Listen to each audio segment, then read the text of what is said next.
Hey folks, how's it going? This is Seagull here, back with another Sims 4 info/thoughts video. We got a decent amount of news this week, and not just about Windenburg, so let's dive right into this. So I know a lot of people are really happy about this. The Sims 4, with the December update, will support 64-bit. Basically what that means is that if you have more than 4 gigabytes of RAM, when you run it in 64-bit, it can actually take advantage of all of that RAM, because 32-bit applications can only use up to 4 gigabytes of RAM regardless of how much you have. All in all, it will lead to a much more stable game, especially when you're in more RAM-intensive circumstances, like when you have tons of Sims at the same time, which will work great with Get Together since it's very social-based, and a lot more Sims will be added to all of your save files because of Windenburg coming with new pre-made Sims. I think this is definitely amazing news. I do remember before the base game initially launched, they said, oh, we don't need a 64-bit EXE, it doesn't need it, but I'm glad they went back and changed their mind because that's very forward-thinking. On a side note, if you're playing The Sims 4 on a Mac, well, that one is already 64-bit only, so this won't be really news to you at all. There's also another change happening with the December update that I don't quite like as much, which is when you update the game, it will automatically disable all of your mods and custom content.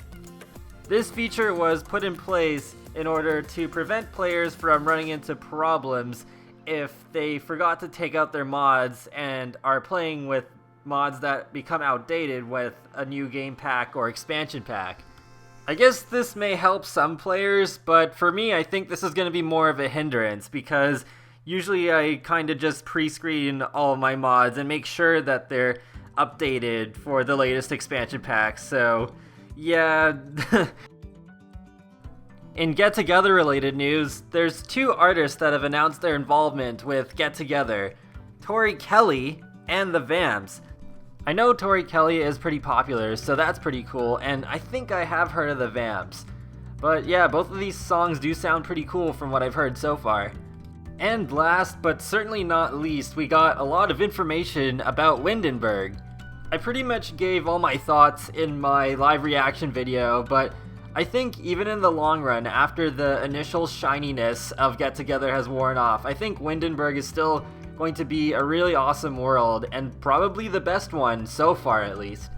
The only part of Windenburg that has me on the fence is the Von Haunt Estate neighborhood, because while it does look really pretty, and it looks like there's plenty to do even in the public spaces, it looks like there's only one lot, and I was hoping we moved past one lot neighborhoods because space is always an issue for me. Like, I have so many lots I download from the gallery, like literally hundreds, but I can't even use a quarter of them because, yeah, we just don't have that much space. The 5 lot per neighborhood thing, I hope that does get expanded in the future, especially since the Sims 4 will be able to run at 64-bit. There was also a blog post about Windenburg which did reveal some interesting tidbits of information. The cafe has been confirmed as a new venue type, and you can order your drinks for here or to go. And you can order a pre-work shot that puts your sim in the perfect emotion to go to work in, which sounds really cool, maybe a little bit cheaty, but still really cool. I'd love to do sort of like the whole sim getting up in the morning doing a Tim Hortons coffee run before going to work. That's pretty realistic. I definitely would love to do that in my game. The blog post also talked about the new community pool venue, which is a venue type that will be coming in the December update, so everybody can get it, not just the people who own Get Together. There are new pool decorations like pool lanes, pool trims, and a handful of different pool water colors so you can really jazz up the place. There's also some tweaks to the existing nightclub and bar types, where there's actually occasional themed nights almost every day of the week, such as Ladies' Night or Night Night. Yeah, that sounds pretty funny. And there's one last bit of very exciting info at the end. So there's not going to be just one 64x64 lot, but 2 of them. I'm very excited to see what builders will build on these 64x64 lots. Hopefully with all the new worlds going forward, there will be at least one 64x64 lot. Now that they did bring 64x64 lots into The Sims 4, it should be a lot easier to do a city-type world justice. And that wraps up another Sims 4 info/thoughts video.